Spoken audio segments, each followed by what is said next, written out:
Trump's DOJ moves are starting to backfire. Here's what happened in the Oval Office, and why it matters. Oil executives are capitalizing on Trump's war against Iran and making too much money.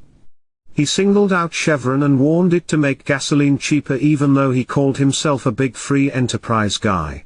Trump also said Jeanine Pirro, his hand-picked U.S. attorney for Washington, D.C., choked after court papers shifted blame for a botched reflecting pool renovation away from vandalism. Trump claimed he suggested using pool material on the landmark. He added, "She folded like an umbrella." Trump is considering removing former Fox News personality Jeanine Pirro because she had to concede in court that his public narrative couldn't be prosecuted. His win is securing enough support to confirm Todd Blanche as Attorney General, but the fine print includes Blanche permanently squelching a $1.8 billion fund viewed as a payoff to Trump supporters, though Trump framed it as correcting wrongs against his allies. Critics called the $1.8 billion fund an ethical minefield that could send taxpayer money to people Trump pardoned. Senators John Cornyn and Tom Tillis demanded the settlement be rescinded in writing. White House involvement. Legal analyst Ellie Hornick noted Trump and his lawyers haven't signed the clawback document, meaning they could theoretically sue to reinstate the agreement.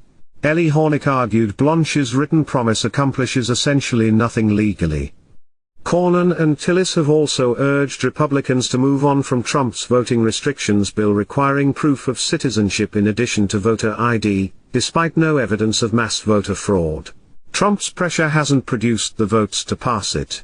Even if it passed, there wouldn't be enough time to implement the voting changes before the midterms.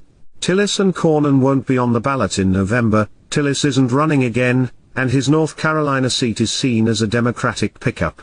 Cornyn faces a Texas runoff against a more MAGA challenger endorsed late by Trump. Democrats see an opening to make Texas competitive. Senator Susan Collins inserted language into a spending bill to temporarily block an OMB rule that would shift federal grants power from subject matter experts to political appointees.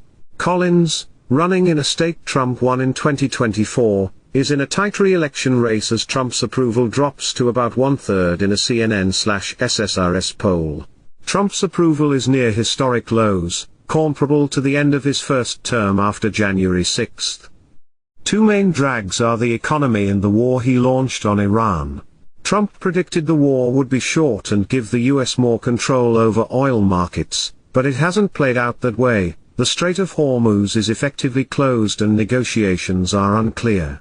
Oil disruptions from the Middle East and market openings tied to Venezuela, after Trump ordered the snatch of Nicolas Maduro, have boosted U.S. oil company profits to levels not seen since the 2022 inflation crisis.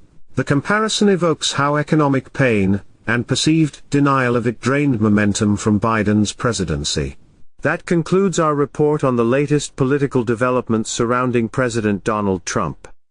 We'll continue to follow the story and bring you updates as new events unfold. For more breaking news and in-depth coverage, stay with Zoyols News. I'm Michael Reed. Thanks for watching.